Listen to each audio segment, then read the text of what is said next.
ఈరోజు మనం క్రీస్తుని రక్షకునిగా గుర్తించిన పిలాతు యొక్క భార్య కోసం తెలుసుకుందాం. మనం మత్తయి సువార్త 27వ అధ్యాయం 19వ వచనం చూస్తే, అతడు న్యాయపీఠం మీద కూర్చుండి ఉన్నప్పుడు అతని భార్య, నీవు ఆ నీతిమంతుని జోలికి పోవద్దు, ఈ ప్రొద్దు ఆయన గూర్చి నేను కలలో మిక్కిలి బాధపడితినని అతని యొద్దకు వర్తమానం పంపెను.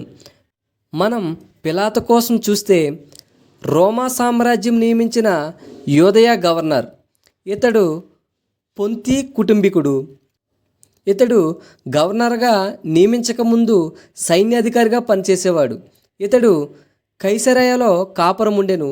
ఇది యెరూషలేమునకు పశ్చిమోత్తరముగా 40 మైళ్ళ దూరంలో ఉన్న అందమైన నగరం. కైసరయలో గవర్నర్గా బంగ్లా ఉంది, సిబ్బంది ఉంటుంది. మరియు కైసరయ రోమా దేవాలయమునకు, విలాస భవనాలకు, తోటలకు ప్రసిద్ధి చెందినది. పిలాతు హోదాలలో మంచి అధికారి కలిగిన స్థితిలో ఉన్నాడు. పిలాతు భార్య పేరు బైబిల్లో వ్రాయబడలేదు, కానీ ఆమె పేరు ప్రొకుల అని చరిత్ర చెప్తుంది. ఈ పిలాతు భార్య ఒక గొప్ప అధికారికి పత్నిగా ఉన్నప్పటికీ, అనేక ఆడంబరాల మధ్య నివాసం చేస్తున్నప్పటికీ సువార్త వినుటకు ఆసక్తి కలిగినదిగా ఉన్నది. ఈమె రోమా దేవాలయాలను దర్శించి విలాస భవనాలలో కాలక్షేపం చేయుట యందు ఆనందించే వ్యక్తిగా కనబడలేదు, కానీ దేవుని వెదికే వ్యక్తిగా ఉన్నది.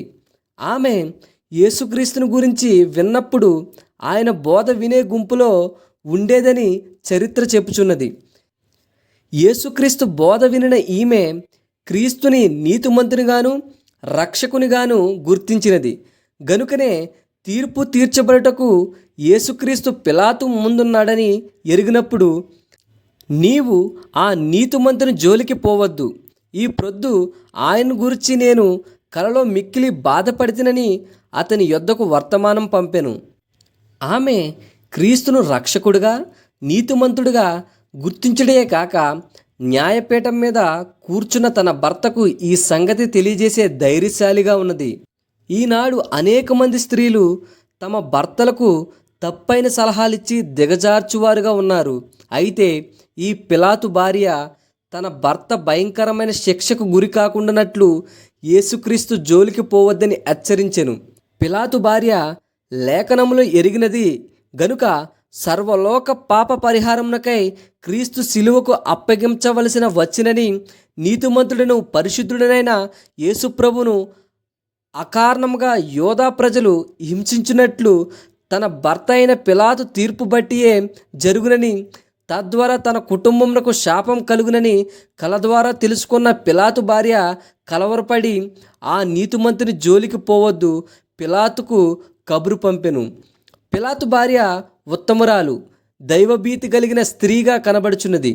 తన మనవిని పిలాతు అంగీకరించినా లేదా అని పిలాతు భార్య ఆలోచించలేదు, కానీ సంగతిని తెలియజేయటకు తన బాధ్యత అని గుర్తించినది. తన భర్తను, తనను, తన కుటుంబమును ఘోర ప్రమాదం నుండి తప్పించుటకు ప్రయాసపడినది. పిలాతు తన భార్య సలహా మేరకు, తాను తీర్చిన తీర్పు మేరకు యేసుక్రీస్తు నిర్దోషి అని గుర్తించి యేసుక్రీస్తును విడిపించదలచని, గాని ప్రజలు భయపడి తన పదవి పోవునేమోనని విచారించెను. అయితే పిలాతు అల్లరి ఎక్కువ అవుచున్నదే గాని తన వలన ప్రయోజనమేమీ లేదని గ్రహించి నీళ్లు తీసుకొని జనసమూహం ఎదుట చేతులు కడుక్కొని, ఈ నీతిమంతుని రక్తమును గూర్చి నేను నిరపరాధిని, మీరే చూచుకొనుడని చెప్పెను. గాని తన హృదయమును కడుగగలిగిన క్రీస్తు రక్తమందు విశ్వాసముంచలేదు. గనుక పిలాతు చివరికి పిచ్చివాడై ఆత్మహత్య చేసుకొని చచ్చినని చరిత్ర చెప్పుచున్నది.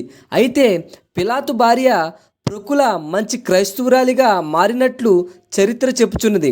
గనుకనే పిలాతు భార్య క్రీస్తును గురించి సాక్ష్యమిచ్చి కొనయాడబడిన స్త్రీలలో చేరింది. నేను చెప్తున్న ఈ వాక్యాలు మిమ్మల్ని బలపరచును గాక. దేవుడు మిమ్మల్ని దీవించును గాక. ఆమేన్.